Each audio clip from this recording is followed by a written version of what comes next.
Welcome back, everyone. It's been 10 days since I've done an episode. Just had to take care of my own stuff for a while. You know, those who live in glass houses and yada, yada, yada. Just still taking care of things. But anyways, happy Easter weekend, everybody. It's Easter Monday. We're at the tail end of it. I hope you all enjoyed your Easter weekend. I have. It's not like it was growing up, but it is what it is. Just been quiet, not having traditional dinners, which I miss, but you know, such as it is. I'm not going hungry. I'm still fat.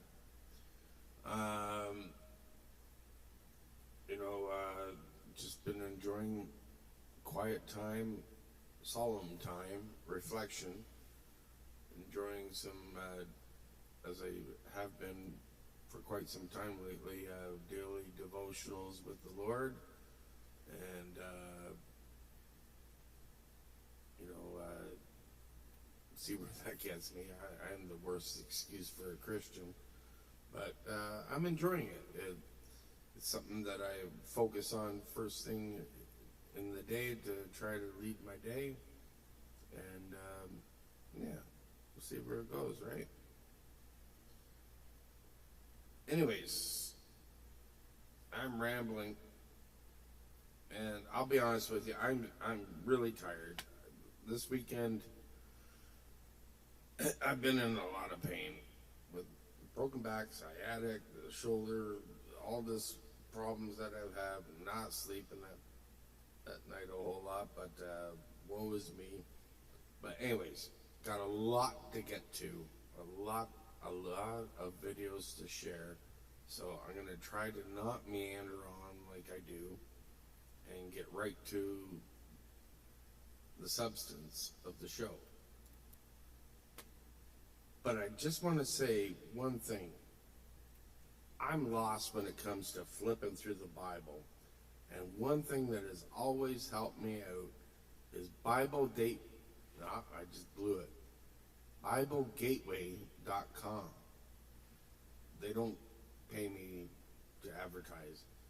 Just you type in whatever scripture passage, say it's John 3:16, you just type it in and it comes up. It's all right there.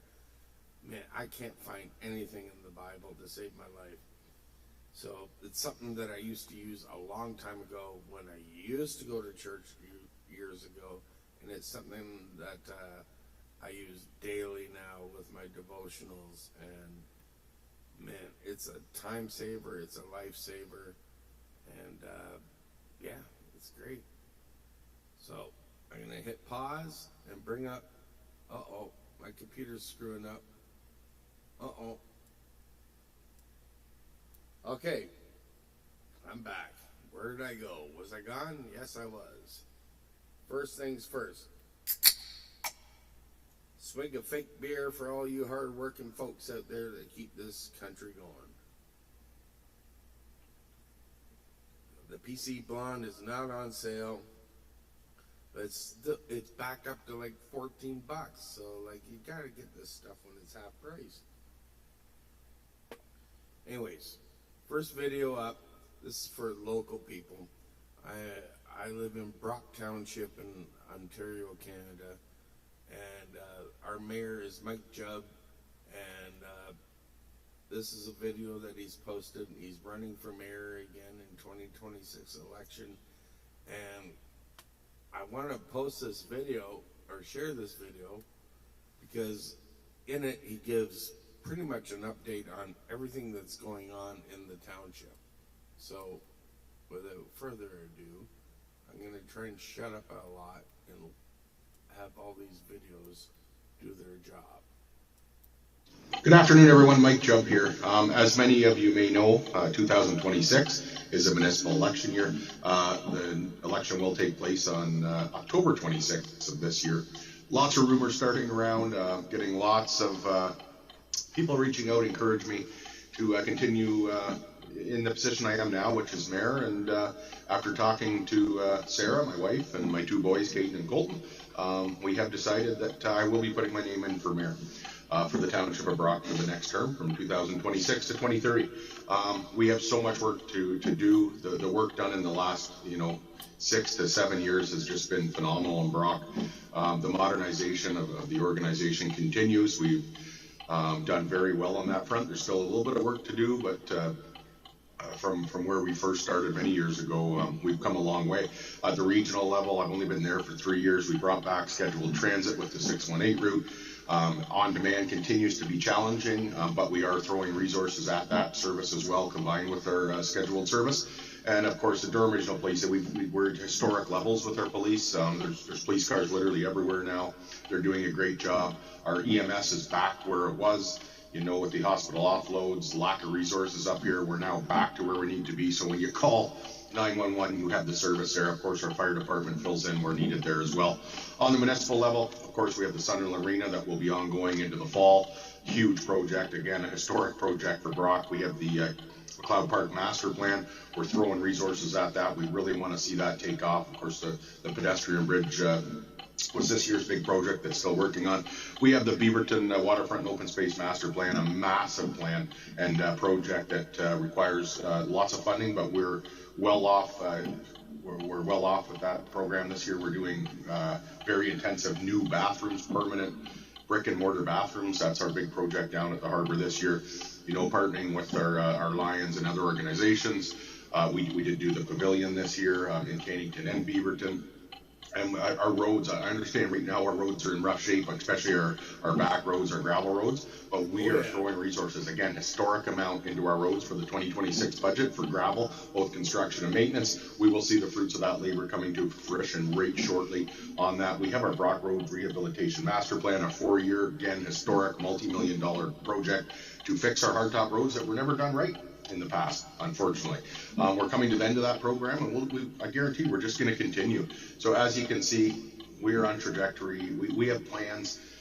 We just got to keep going. We have a great council right now. We have wonderful staff, both at the region and Township of Brock, and our plans are coming into place. We've never seen work in projects like this in Brock, and I need to be here as the head of council to continue this work, because we've done just so well. So I do look forward to your support. I wanted to give everybody the heads up. I have talked to family. Everyone's very supportive. The community seems very supportive. So I will be looking for your support. Much more details to follow. My name, I am booked in at 9 o'clock to put my name in on May 1st. So again, look forward to your support. And thank you so much, everybody, for your continued support and your support over the last 7 years. So one more term. Thank you. Good luck, sir. Appreciate all the hard work you've been doing. Yeah, the roads around here, the hardtop roads, I guess they call it. Well, this one section by me on the highway here, they keep redoing it because they can't seem to get it right. I don't know why they keep doing it, but they keep redoing it. This next video, and I really want people to pay attention to what the Bank of Canada dude is saying here. I forget his name, and I don't care. He outlines so many negatives. So basically, they're not changing a thing on the interest rates. But just listen to all the negative reasons why they're not doing anything. It's so negative that our economy is in such a toilet. I'm not making this up. This is not made up numbers. This is the Bank of Canada dude. And I'm going to play it right now. Oh. I got to pause it. And we're back. I hate all these videos. I have to always adjust everything. Today, the Governing Council maintained the policy rate at 2.25%, and we've held the policy rate at this level since October. The Canadian economy continues to face heightened uncertainty related to U.S. trade policy and geopolitical risks. Now the war in Iran has added a new layer of uncertainty. Its impact on the global and Canadian economies will depend on how long the conflict lasts and the extent to which it spreads across the Middle East. Inflation in Canada has been close to the 2% target for more than a year now. But as we've seen, the war in Iran is causing oil prices to move sharply higher, and this will push inflation up in the near term. No shit. Canada's economy is dealing with a lot, and we now face more volatility. The Bank of Canada's role is to be a source of stability. We're supporting economic activity while ensuring that a jump in energy prices doesn't turn into persistent inflation. So let me expand on what we've seen in the economy since we published our January monetary policy report and what we see ahead. Listen carefully. Recent data show the Canadian economy remains in excess supply and is growing slowly as it adjusts to U.S. tariffs and uncertainty. After growing 2.4% in the third quarter of last year, GDP shrank by 0.6% in the fourth quarter. This was weaker than we forecast at the time of the January MPR, but that's mainly because inventories were drawn down more than we expected. Domestic demand actually grew by 2.4% because of the strength in consumer and government spending, although housing was weak. No shit. Data received for early 2026 suggests the economy is expanding again, but at a slower pace than we had forecast in January. The labor market remains soft. The job gains we saw late last year were largely reversed in the first 2 months of 2026, and the unemployment rate rose to 6.7% in February. Recent trade data have been volatile, but they suggest growing weakness in exports. Inflation eased further to 1.8% in February, down from 2.3% in January. CPI inflation, excluding taxes, and measures of core inflation have also come down and are all now close to 2%. Food inflation, however, remains a problem. Food inflation slowed in February, but is still elevated. The recent sharp increase in global energy prices is causing higher prices at the pump, as we've all seen, and this will push inflation up in coming months. It's still too early to assess the impact of the war on growth in Canada. If higher oil prices are maintained, this will boost incomes from our energy exports. At the same time, higher oil prices squeeze consumers, leaving them with less income for everything else. Beyond the jump in energy prices, the war in Iran will affect households and businesses in other ways. Financial conditions have already tightened. Global bond yields are higher, stock markets are lower, and credit spreads are wider. Transportation bottlenecks caused by the effective closure of the Strait of Hormuz could also impact the supplies of other commodities, like fertilizer. In its monetary policy deliberations, Governing Council is considering both the most likely path for the economy and inflation and the risks to the outlook. Uncertainty is acute. Trade and geopolitical uncertainties remain, and the conflict in the Middle East has broadened the range of possible outcomes. Relative to our January forecast, risks to economic growth are tilted to the downside. Near-term growth looks weaker than expected, and the review of the Canada-United States-Mexico agreement is still a big unknown. At the same time, risks to inflation are tilted to the upside because of the sharp increase in energy prices. Economic weakness combined with rising inflation is a dilemma for central banks.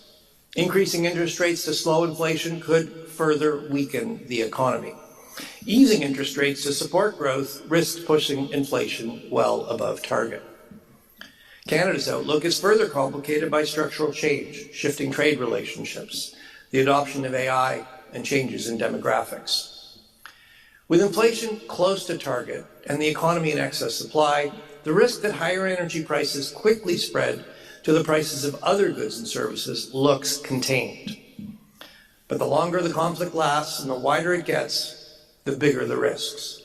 Governing Council will look through the war's immediate impact on inflation, But if energy prices stay high, we will not let their effects broaden and become persistent inflation. Today, the Governing Council maintained the policy rate at 2.25%, and we've held the policy rate. It doesn't sound good at all. Sounds pretty darn negative, doesn't it? Food prices have increased, and we've lost well over 100,000 jobs just in the first 2 months this year. Speaking of which, this was posted on Facebook today. 129,000 jobs lost in Canada between January and February, and Tim Hortons asks for an increase of foreign workers from 20% to 30% per franchise. And it goes on to say, I don't know about you, but franchises I've seen look 100% foreign. Pretty close anyways. I haven't honestly been to a Tim Hortons in a long time. I just stopped going. It's ridiculous. I can't bear to not stand in line, wait in line in the drive-through while people order all kinds of sandwiches and BS, and then all I want is a coffee. It's not that they need foreign employees, they just refuse to hire Canadians or our youth. Stop supporting franchises that don't support us. Actually, these companies that hire the foreign employees, they get money from the government. They get a subsidy from the government to hire the foreign employees. So they don't pay them as much out of their pocket because the government subsidizes it. And if you don't believe me, look into it for yourself. I'm not BSing you. And I'm back with the next article. Now, I don't know, I'm sure, unless you've been under a rock, you've heard about this Alto Rail high-speed thing. What a boondoggle. There's the word for it, boondoggle. So, Alto Rail is this high-speed crown corporation, high-speed rail crown corporation. So the feds in the province of Ontario are going to spend $90 billion of taxpayers, yours and mine and yours, money, to build this system from Toronto to Montreal. They're going to seize land along the way. Just like, take it away. Goodbye. And, okay. Our economy is in the toilet. People can't afford food. They can't afford mortgages. They can't afford rent. They can't afford gas. But let's spend $90 billion of taxpayers' money on a train. Are you for real? I mean, I've smoked some weird, funky stuff in my day, but I don't know what they're smoking. I gotta try some of that. So, that's our money. That's our money. So, if it's gonna be profitable, then why doesn't, a private sector business investor build it? Why don't they make the money off it? And another question is why is the federal finance minister, what's his name, Francois Philippe Champagne, why is his wife, I got it written here, his wife Anne-Marie Gaudet, why is she the vice president of environment for Alto Rail, for this crown corporation? Is this not a conflict of interest, or is this just straight up nepotism? I mean, he's the finance minister. They're paying for this. They're paying it with our money, and they're going to pay her wage. I don't. It just never stops. Good Lord. Now, next up, I've got some videos lined up for this next topic. So Stellantis is in talks to make Chinese EVs. You know how we're getting the 49,000 from China to flood our market? So Stellantis is in talks to make Chinese EVs at the idle Brampton plant. You'll see in the videos, at most this might create hundreds of jobs, but not bring back the 3,000 jobs that have been on hold since the end of 2023. Just in the last year, we've lost over 50,000 manufacturing jobs. And when it comes to the automotive industry, we were making approximately 2.5 million cars per year, and now we're down to half that.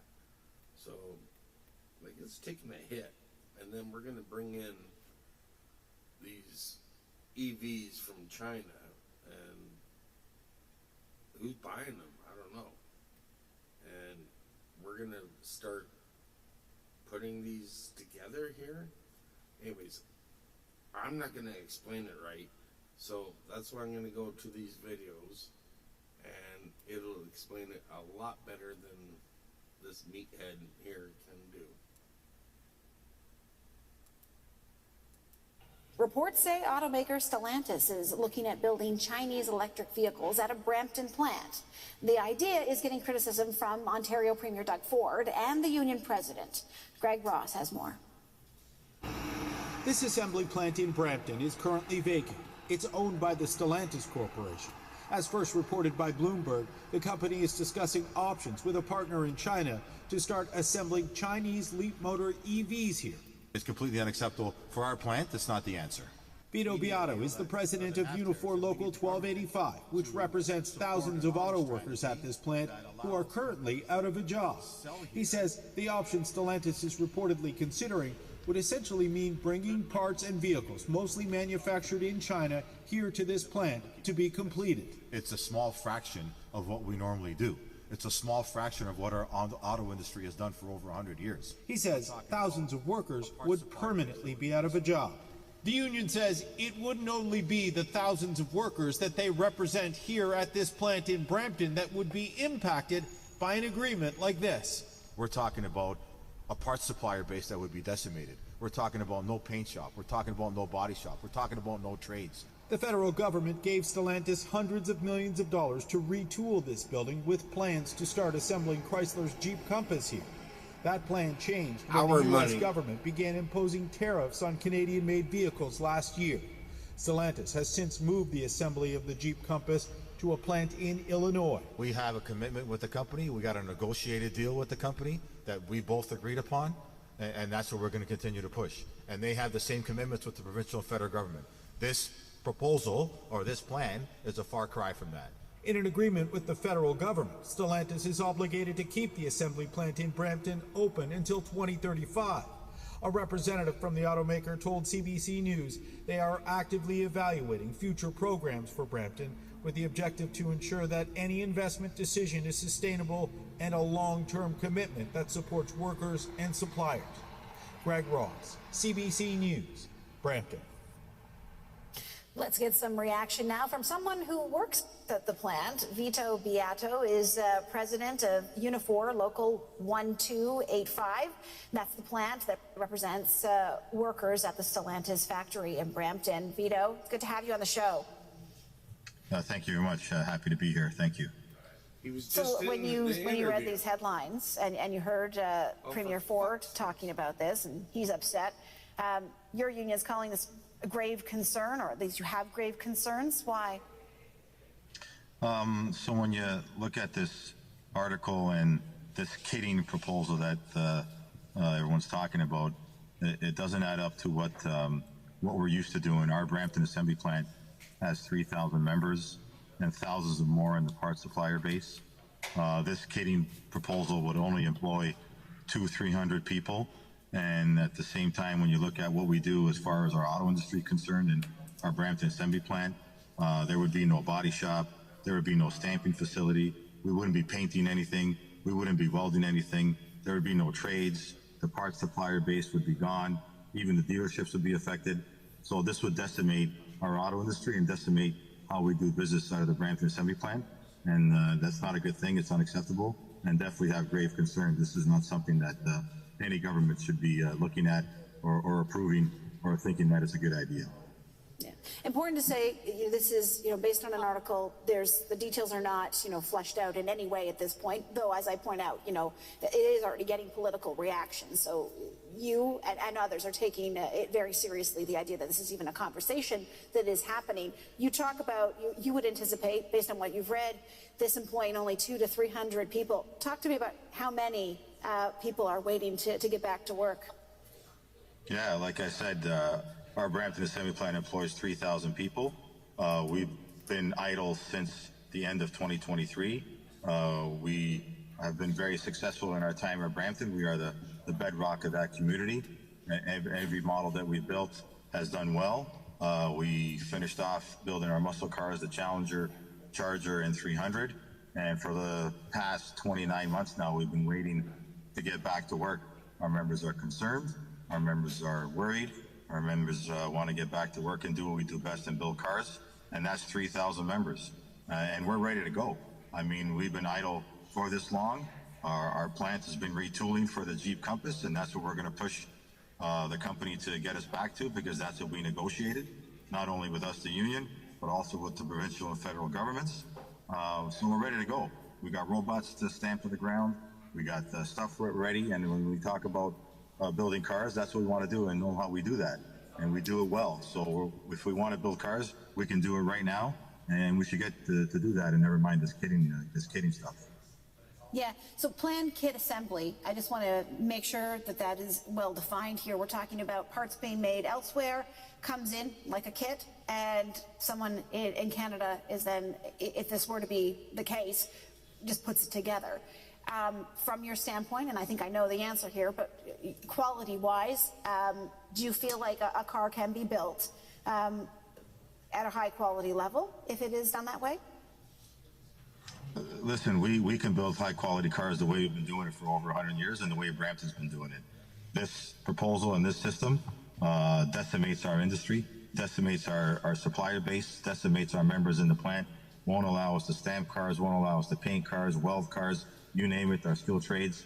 It takes away from workers, and it takes away what we do best, and that's build cars. This proposal doesn't do any of that. Yeah. It only employs 200-300 members, and it's like an IKEA system where you get a box and you put stuff together like a table. That's what this system is all about, and we can't do that. It's unacceptable. It's bullshit. Right, and so, but from a consumer point of view, what I'm asking is the car of equal quality? I would say that if it's built here, it would be of good quality. When it comes from, overseas, there's definitely some questions there. But when you look at, what we want to do here and what we've been doing here, I mean, the government's got some work to do when you look at their auto strategy. We want to make sure that, and if we sell labor camps, child labor, here, you build here. And we want to make sure that the governments are looking at, Stellantis, a Ford, a GM, a Honda, a Toyota. These are the companies that build here and sell here, and we need government to protect those companies, because when they protect those companies, they're protecting us workers and making sure that we do what we do best and build the cars. And that's what's got to be at the forefront of this auto strategy, is workers and the easy slogan of, if you sell here, you got to build here. Right. Take your point. What would you say to someone who says this is how things are going? Stellantis is a company that is looking to profit, and if they feel like this is the less or the more profitable way for them to go, that's how industry works. What's your response to that? My response to that would be this. When we were building cars in Brampton, and we stopped building cars at the end of 2023, the company was doing very well, very, very well, and making some good money, had some good market share, and profits were coming out of the Brampton Assembly Plant like you wouldn't believe. And now, since then, and since our Brampton Assembly Plant hasn't been building cars, the company has taken a hit. The company's market share is taking a hit. Their stock is taking a hit. So I would say we can build quality and we can make money for the company if we just get back to work and do what we do best and build cars. Vito Beato is president of Unifor Local 1285. Thank you. Thank you very much. And we're back. Where was I? Was I gone? Yes, I was gone again. I had to get another PC blonde fake beer time. Cheers. I'm still on the Stellantis EV thing. What better way to put it? Thing. I got another video about it. See, this is why I put the videos on, because these guys are smarter than me and they know how to say the shit better than me. I just look better if I throw the videos on. Anyways, I just recently found this, I guess it's a podcast, this Jim Sec guy. I don't know, just come into my feed, I don't know. I hope they don't send me a cease and desist on sharing his podcast or whatever they do here. But these guys are obviously smarter than me. This is why I showed this shit. Here we go. Flip-flop forward, back out. Which side of the fence is Ford on today? But he says, Exactly. Doug Ford says he would oppose any deal between Stellantis to build EVs in Canada if with China's Leap Motors, if it's just bringing in parts. Stellantis is in talks with Chinese Spy cars. Xinjiang Leap Motor Technologies about options of building EVs in Canada. In an article published on Wednesday, Bloomberg said people familiar with the matter stressed the talks are in an early stage, but could lead to the first Chinese auto investment in Canada since Mark Carney signed an agreement with President Xi, to allow Chinese EVs into Canada. And remember when it was? They came back and said, got a deal. No, it's just 49,000 EVs being shipped. And then we're not going to make them. We're not making any. And then all of a sudden we're making, you know what I mean? Like it was like complete chaos. And all of a sudden we're talking about making them. The U.S. has repeatedly warned Canada against working with China on autos, and Donald Trump threatening 100% tariff on Canadian goods. It's a clown circus. Flavio Volpe, head of the Canada's automotive parts manufacturer, warned that Canadians shouldn't settle for a bad deal. He added Chinese knockdown kits may be fine for Brazil, because that's what they got there. Go read the stories. But they aren't for hundreds of Canadian auto parts workers who are waiting for plants to reopen. If they're bringing kits over made in China, all that does is undermine every single auto worker. Yeah, Doug. We said that, Doug. We've been saying this forever. This EV mandate and this deal with China will decimate the auto sector in Canada. The biggest manufacturing sector in Canada will decimate it. And yet, still there with the tailpipe emissions, still there with all these EV mandates. We're going to show you the BC thing still all there. And yet Doug Ford, he goes from absolutely nothing to do with Chinese EVs to like, I'm in, after he has a chat with Mark Carney. Now he's out again. Which is it, Doug? Are you representing? Oh, he said it. I'm dead against it. Are you? Today you are. What about next week? But also, who are we going to sell these cars to? Are we going to make these Chinese EVs in Brampton and then just consume them domestically? Is that the intent? Or are we going to try and sell them? Because obviously the Americans aren't going to have them. Nope. Democrat or Republican. They're both, they have the same opinion here. After all, it was Biden, wasn't it, who put on that massive EV tariff. So, on Chinese EVs. So we're not going to sell them to America. Who are we going to sell them to? Mexico? I mean, that's not much of a consumer market anyway, is it? I mean, Latin America in general isn't much of a consumer market. We're going to sell them to Europe? Why would that happen? Are we going to sell them back to China? Like, what's the logic here? The only way this could work is if the Americans wanted some, but they're definitely not going to have it. So, They might not even let them cross the border. Like if you're driving one, they may say that car doesn't come into the United States of America, period. Yep. National security. You're out. And Melanie Jolie has said, we don't care about the legacy automakers that they leave because we have Japanese automakers, Honda and Toyota. They ship like 90% of the cars to the U.S. Yeah.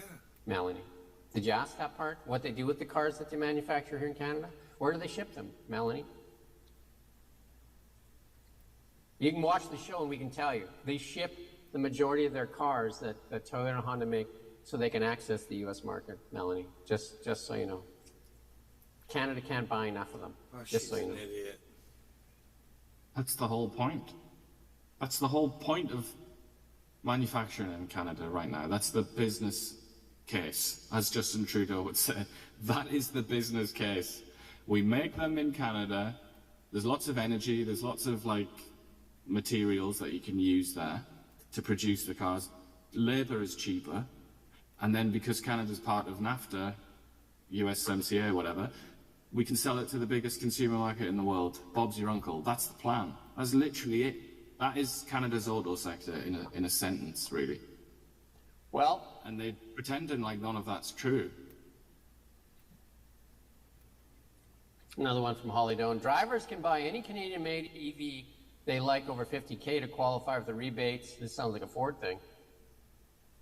So as long as it's a Dodge Charger, record show. The Charger made in Windsor, Ontario will be the only eligible model by year's end under the terms of Prime Minister Mark Carney's program. The following makes and models are currently produced in Canada qualify for the incentives with no final transaction value cap. Dodge Charger, Chrysler Pacifica plug-in hybrid, and then Stellantis on January 9th announced it was halting production of the Pacifica model this year. The Prime Minister on February 5th announced terms of the new EV affordability program. Canada's new government is fundamentally transforming our economy from one reliant on a single trade partner to one that is stronger, more independent, and more resilient in global shocks. It means nothing. We're making strategic decisions and generational investments to build a stronger Canadian auto sector where Canadian workers build the cars of the future. Sell them to who? Most Canadians don't even want to buy an EV. Like, have you polled how many Canadians want to buy an EV? Have you done that? Because most Canadians don't want to buy them. If we can't sell them to the Americans, who shall we sell them to? Build them here to sell them back to China? Just wondering where this market is. And they're also known. The whole point of BYD and the Chinese EVs is that they're, just to go back to China here, is that they're cheaper than the other ones. They're cheaper than their rivals. The only cars that are really shipped around overseas are things like Italian sports cars and like BMWs and things like that, because you get loads of money. The profit margin's huge because they have like status or whatever, prestige associated with them. Are you going to pack a cargo ship full of, $30,000 EVs and then send it over the Pacific Ocean? Like, who's going to make any money doing that?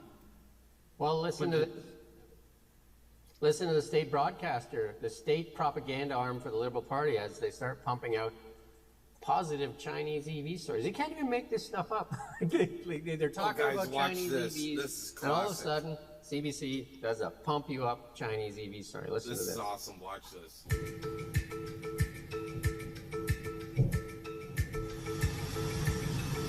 At this Shanghai service station, the attendants are robots. English teacher Tony Tsao doesn't plug in his EV to charge its battery. A robot trades his empty battery for a full one in the time it takes to grab a coffee. That's enough. The pain is too much. Isn't China cool, everybody? Boy, I mean, that technology there is basically useless. I'll go out on a limb there and say that's never going to get adopted. It's dumb. The battery technology is evolving a lot faster, so it's just a dumb, unnecessary step. So there you go. Even in China, it is. They have super fast charging in China. BYD does it, don't they? So yeah, weird. It's just dumb. It's just absolutely dumb that CBC would pick that one to highlight as well. But hey, anything to pump you up. Like they said, Hans and Franz here to pump you up. They're the corporate arm of the government. Hans and Franz here to pump you up. Thank you for watching this clip of The Really Big Show. If you want to watch the full show, you can head over to our YouTube channel and you'll find it under our lives. And if you really want to find out more information of everywhere you can find us, go to thereallybigshow.ca, and there you can find links to all our channels. Thank you.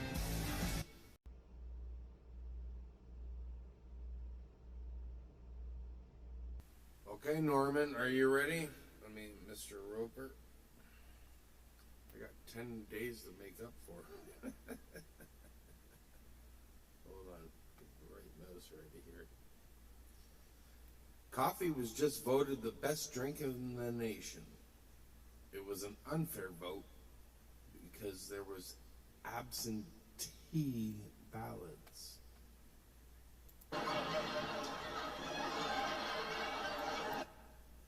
Ooh, I like that one though. Let's see. Saw my doctor today. He said, "What's the problem?" I said, "I keep feeling like I'm an ocean." He said, "Can you be more specific?" I blew that. I need a boo button. Saw my doctor today. He said, "What's the problem?" I said, "I keep feeling like an ocean." He said, "Can you be more Pacific?" Alright.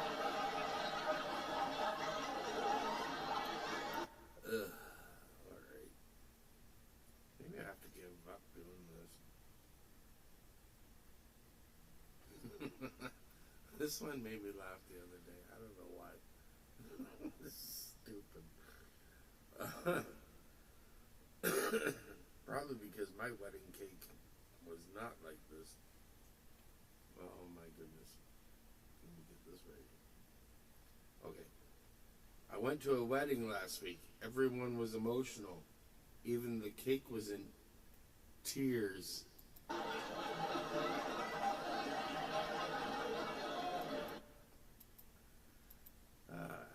love that one. My first wedding, well, my only wedding that I ever had, was a pathetic cake. Oh my goodness.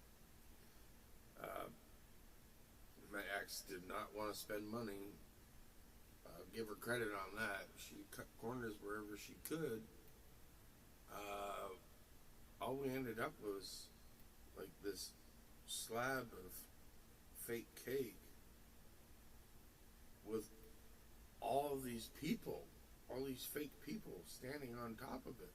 It was like all the groomsmen, all the bridesmaids and the bride and all that. It's like, it was the most pathetic looking cake. I don't even have a picture of it. I think it was so pathetic that nobody took a picture of that cake. It was just like, really? Anyways, what have we got? What do we got here? I better save some of these for the next podcast. If there is one. Sure, Alexander Graham Bell was great, but I'm more impressed with the work of his brother, Taco.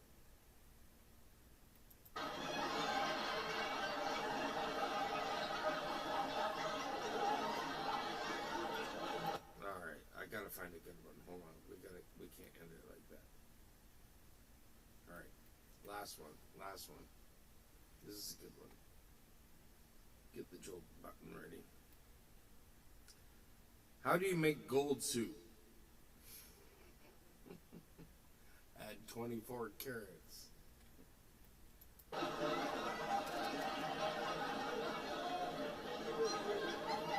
Oh, Helen.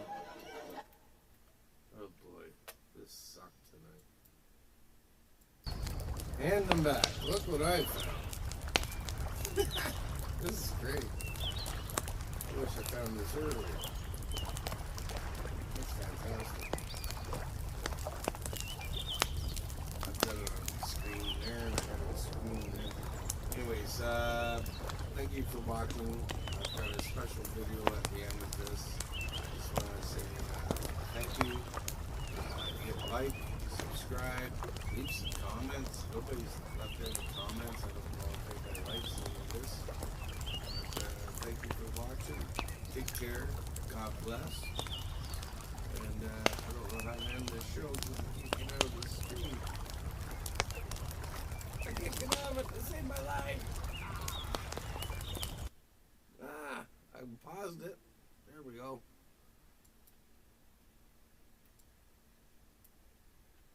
Okay. I don't know what I'm doing. This is why I'll never make money at this. Thank you again. God bless and all that jazz. Take care. And lastly, a special Easter message. Prime Minister, Richard and Rachel, thank you for bringing us together in unity in the spirit of Jesus Christ, our Lord and Savior. We are And thanks to all of you in this growing crowd. I remember the first time I attended this prayer breakfast with then my boss, the great Stockwell Day. There was about 300 people, and I think there was a commandment from the front of the room to go forth and multiply, and that was honored. Today, I think we have almost 2,000.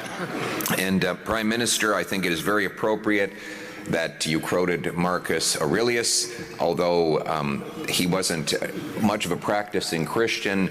Stoicism, no, is very appropriate because Stoicism and Christianity do share a common theme, which is to focus on what you can control and release all that you cannot. Ultimately, the Serenity Prayer is obviously a Christian prayer, but it is very much a Stoic one. God, grant me the courage to change the things I can, the serenity to accept the things I cannot, and the wisdom to know the difference.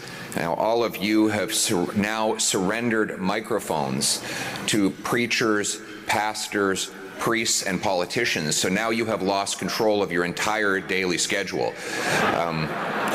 But you should have known better than to let us all take the floor. Now, I am commanded by Richard to reflect on the theme of today's gathering, which is that you are not alone. Indeed, in this room, you're surely not alone. You are joined by people of various denominations and even faiths, all here to mutually support one another in our faith in Jesus Christ. And I am also commanded to bring you readings from Hebrew 12, 1 through 3. And that's what I will do. Therefore, since we are surrounded by such a great cloud of witnesses, let us throw off anything that hinders and the sin that so easily entangles. Being a very simple prairie boy, I am going to interpret those words for what they say. As I read them, Richard, this says, be on your best behavior because people are watching. Isn't that what it says? That's pretty good. That will work. And it says, throw off all that hinders and entangles. So I take this to mean that we as leaders are to live up to the highest possible standard. In our parliamentary system, for example, we as leaders are meant to tremble every time we walk into the House of Commons, knowing that we will be held to account by our fellow parliamentarians, not out of vengeance or out of meanness, rather, but out of our determination to hold ourselves to the highest possible standards for the people who are witnessing us, the people we serve, the common people. That is what I interpret it to mean. But Richard has informed me that that is not the end of the story, because it is not only the people on earth that are watching. The term great cloud of witnesses suggests that there are many watching from above, that those who came before us, who went through this journey of life, who were tempted by sin and faced the frailties of humanity, went on to paradise with their Lord and Savior, and they are all cheering us on. They're looking down upon us with our challenges, our shortcomings, and our many determined efforts. And they're hoping that we will come through and follow the example that has been set forth by our Savior. So the reading goes on. And let us run with perseverance the race marked out for us, fixing our eyes on Jesus, the pioneer and perfecter of faith. For the joy set before him, he endured the cross, scorning its shame, and sat down at the right hand of the throne of God. He took joy in the suffering and the sacrifice that he would make on all of our behalf. And therein lies the perfect symmetry of Christianity. There needed to be justice for all the sins of the world. Somehow, those wrongs need to be righted. We, as frail humans, were incapable of righting it ourselves. And therefore, the Master of the universe gave us his Son, and he righted those wrongs on all of our behalf. He took on his body and his physical sensations all of the brutality and the beatings that paid the price for all the wrongdoing we all have had. And so, in our frailty and our failings, in our joys and in our tragedies, we are not alone. We have with us a mighty Savior who gives us strength, Jesus Christ. Amen. Thank you.